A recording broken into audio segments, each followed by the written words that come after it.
In the cold fog of San Francisco Bay on June 11, 1962, 3 inmates disappeared from the island fortress known as the Rock, leaving behind papier-mâché heads, a handmade raft of raincoats, and a mystery that haunts America's prison history. This is the escape of Alcatraz. The Rock, fortress in the fog. On a small island just beyond the bay, perched amid swirling sea mist and jagged granite cliffs, sits Alcatraz Island, once home to America's most notorious federal penitentiary. Built to hold the nation's hardened criminals, Alcatraz became a legend, a place of steel doors, vicious inmates, and escape attempts so daring they entered folklore. Yet, for one night in June 1962, it would be the stage for a breakout that challenged everything the prison believed about security. Origins of the Rock. Alcatraz became a federal prison in 1934, chosen for its isolation. Over a mile from shore, surrounded by frigid waters and strong currents. As the Encyclopedia Britannica explains, it is located about 1.5 miles, 2 kilometers, off the California mainland.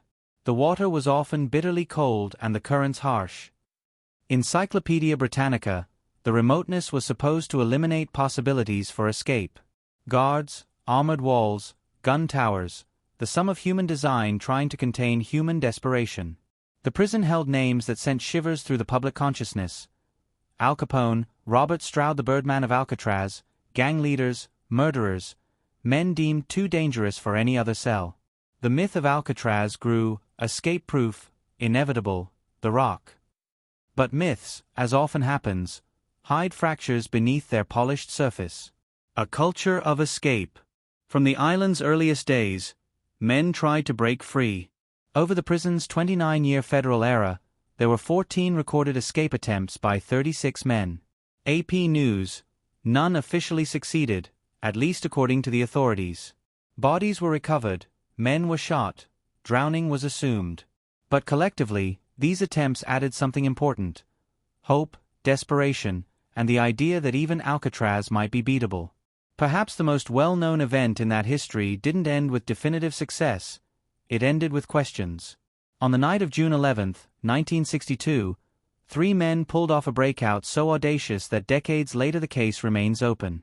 The inmates, Frank Morris and brothers John Anglin and Clarence Anglin. Encyclopedia Britannica, what made this escape exceptional was not just the planning, but the fact that no bodies were ever found. No conclusive proof either way has ever emerged. The planning begins. According to prison records and investigations, Frank Morris arrived at Alcatraz in 1960. Known for a high IQ and multiple escape attempts, Morris quickly identified what many guards believed unfindable: weakness in the fortress. The Anglins arrived shortly thereafter. Together, they began months of covert work inside the cell block at night. According to the Britannica account, they used sharpened spoons and saw blades to widen ventilation ducts beneath the cell sinks and built a makeshift workshop hidden under the roof of Cell Block B. Encyclopedia Britannica, they stole tools, covered their works with cardboard and paint, and even fashioned dummy heads of papier-mâché placed on pillows so guards would believe the inmates were asleep. Encyclopedia Britannica. Their plan included a raft made from more than 50 stolen raincoats, inflated using a homemade bellows made from broom handles and concertina pieces, and paddles from wooden slats. On the night of their escape, they would climb through the utility corridor, up a large ventilation pipe, down the outside slope, across 2 fences, and into the bay. Encyclopedia Britannica. The night of the escape. The details of the night are compelling. Once their tunnel work and vent avoids were finished, the men crawled through their cell holes into the utility corridor. They passed through the roof of Cell Block B, down a smokestack, cut the wire at the perimeter fencing, and made for the water's edge. Reference.com. They launched their raft into the bay's cold and swirling currents. Authorities later found pieces of a raft and personal items near Angel Island, their likely first destination, but no bodies. News.withthefirstpick.com. Official conclusion. The FBI investigated for 17 years and officially closed their case on December 31, 1979, concluding that the men most likely drowned in the bay.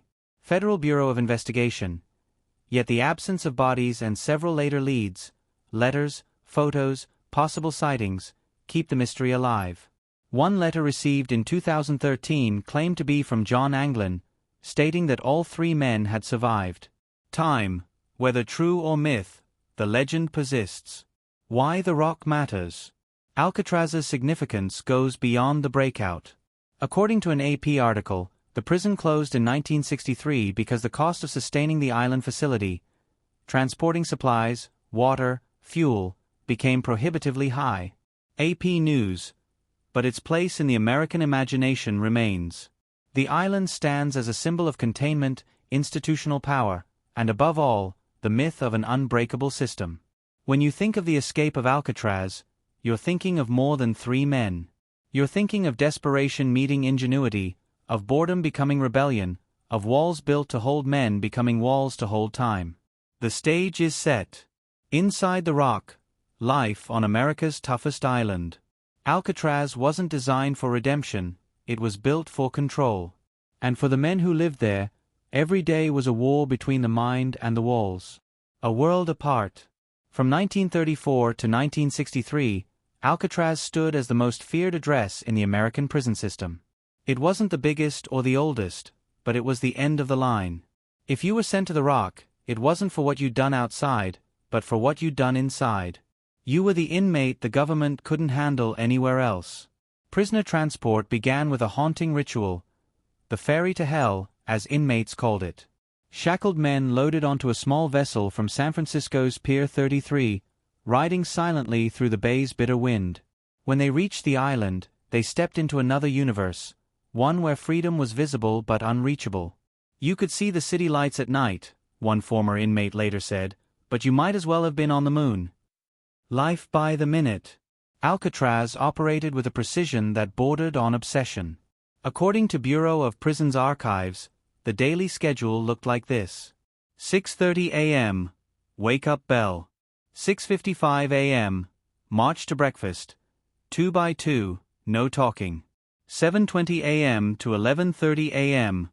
Work detail. 11:30 a.m. Lunch, eaten in silence. 12 p.m. to 4:30 p.m. Return to labor. 5:30 p.m. Dinner. 6:30 p.m. Lockdown. No radios. No talking after lights out. No freedom to move between cell blocks. The strictness was deliberate. Warden James A. Johnston, the first man to run the rock, believed absolute discipline was the only language inmates understood. He famously said, "Alcatraz was built to break the criminal elite, not to reform them." Each man's cell measured 5 feet by 9 feet.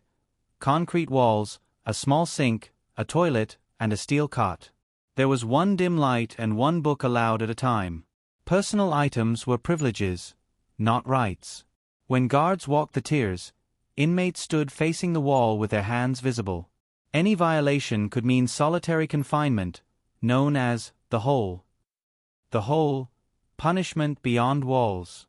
Beneath cell block D, there were 6 special punishment cells, black, airless chambers reserved for those who disobeyed even the smallest rule. According to Alcatraz historians, prisoners sent there endured total darkness for days, fed only bread and water. Their toilets were holes in the floor. Some came out mentally shattered.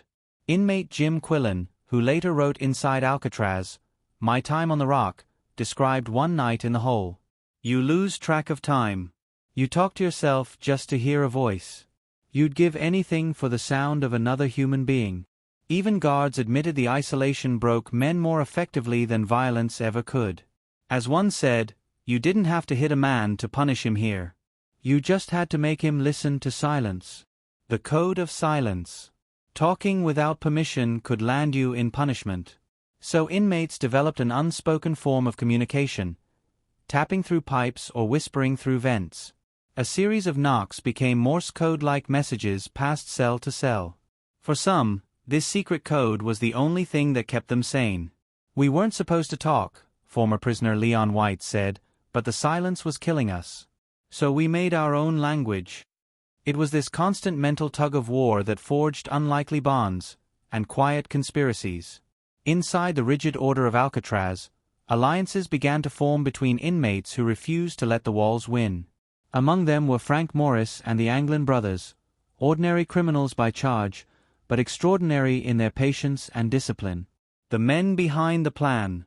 Frank Morris was born in Washington, D.C., and orphaned at 11. By his teens, he was in and out of institutions.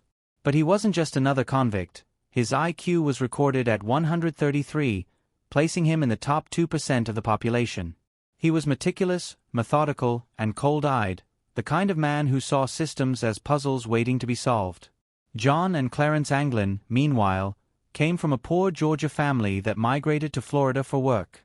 They were known for pulling clever bank robberies without violence, often targeting banks after hours. What made them dangerous wasn't cruelty, it was their precision. The three met at Leavenworth Federal Penitentiary years earlier, and by coincidence or fate, were reunited at Alcatraz by 1960. In a place built on separation, they found partnership, and the beginnings of an impossible plan. Cracks in the rock. Despite its legend, Alcatraz wasn't flawless. Salt air corroded metal bars and weakened vents. Plumbing ducts connected cells more closely than wardens realized. Prison engineers had cut small ventilation holes behind each sink, just wide enough for air or a spoon.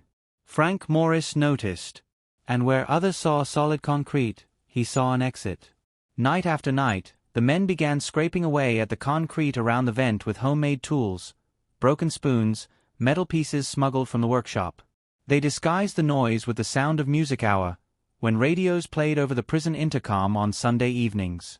The holes were hidden behind cardboard, painted to match the wall. Weeks turned to months. The rock was being eroded from the inside out, not by the sea, but by three patient minds. A growing tension. As their plan developed, so did the tension on the island. Guards had begun noticing missing tools, unaccounted screws, and rumors of a tunnel. Yet, nothing ever came up in inspections. The inmates' craftsmanship was too precise. Meanwhile, the weather worsened that spring. Cold winds swept the bay, fog thickened, and waves crashed against the cliffs like cannon fire. To the men planning their escape, the message was clear. They weren't just up against guards and walls. They were up against nature itself. For every man who ever dreamed of escape, the rock was the end. But for three, Frank Morris, John Anglin, and Clarence Anglin, it would become the beginning. Blueprint of an escape. Building the impossible.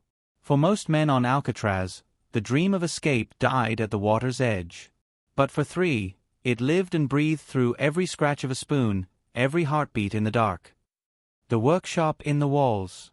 By late 1961, Frank Morris and the Anglin brothers had transformed their cramped cells into an underground workshop. Behind each vent, they had carved out an opening large enough to crawl through, leading into a hidden utility corridor that ran the length of the cell block. It was narrow, filthy, and loud, the perfect cover. Pipes rattled, steam hissed, and the hum of machinery masked their every movement. Inside that space, the men worked by candlelight, building an arsenal of homemade escape gear. A crude drill, fashioned from a stolen vacuum cleaner motor. Makeshift tools carved from spoons, nails, and scissors. Life vests and a raft, sewn together from over 50 stolen raincoats, sealed with heat and glue from prison pipes. Piece by piece, these men were dismantling a fortress, not from without, but from within. Every night, after the guards' final head count, they slipped through the vent and into the crawlspace, working in silence for hours. When dawn approached, they returned to their cells, placing dummy heads made of soap, toilet paper, and real human hair on their pillows to fool the guards. The dummy heads. The idea was ingenious. Using a mix of plaster, toothpaste, and soap, Morris sculpted life-sized heads.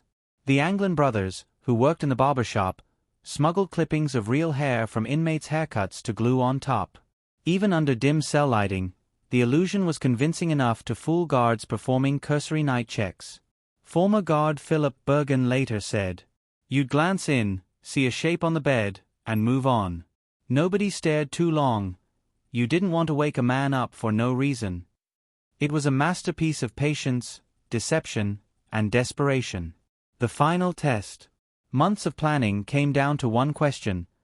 Could they survive the frigid, deadly waters of San Francisco Bay? No inmate had ever done it. The currents were fierce, the temperature barely above freezing, and the distance, over 1.5 miles to the nearest shore, unforgiving. The men decided to build a raft, modeled after an Air Force survival design they'd found in an old magazine from the prison library. Using raincoats, they stitched together an inflatable vessel, testing seams by blowing air through stolen pipes. Failure meant drowning. Success meant freedom, or disappearing forever. They also created paddles made of scrap wood and metal sheets stolen from the prison workshop. The plan was set for June 11, 1962, a moonless night with an outgoing tide. The night of escape. At 9:30 p.m., the final head count echoed through the block. Guards moved past each cell, their flashlights sweeping over the dummy heads. No alarm sounded. At 10 p.m., Morris slipped through the vent in his cell, crawling into the black corridor. The Anglins followed, dragging their gear and raft materials through the narrow tunnel. They climbed 30 feet up a network of pipes to the roof. The air was thick with salt and cold fog. From there, they crossed the rooftop to a ventilation shaft and descended onto the ground using electrical cords twisted into makeshift ropes. Guards stationed on the watchtowers saw nothing. The rain, the wind, and the fog conspired to hide them. At the northeast shore, they inflated their raft using the concertina bellows stolen from an accordion. At 11:30 p.m., they pushed off into the black water and disappeared into history. The morning after. The next morning, guards discovered the empty cells during a routine roll call. At first, they thought it was a mistake. Then one guard reached into Morris's cell and the dummy head rolled onto the floor, shattering, revealing the plaster and hair. Panic spread across the rock. Sirens wailed. Helicopters and boats were deployed instantly. 4 weeks, the FBI, Coast Guard, and local police scoured every inch of the bay. They found pieces of the raft, a life jacket, and a paddle floating near Angel Island.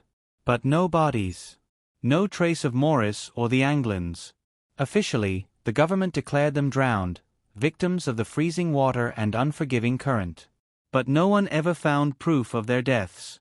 Clues from the shore. Years later, strange reports began to surface. A blue Chevy truck was reported stolen the night after the escape, near the shore where investigators believed the men would have landed. Then came letters, photographs, and anonymous tips claiming the Anglins were alive, living quietly in Brazil. In 2013, the FBI received a letter allegedly written by John Anglin, stating, "Yes, we all made it that night, but barely. I'm 83 now and in bad shape. If you announce on TV that I'll get medical help, I'll turn myself in." The handwriting matched. The tone felt authentic. But the letter was never proven genuine. The case remains open but inactive, suspended between myth and truth. The legacy of Alcatraz.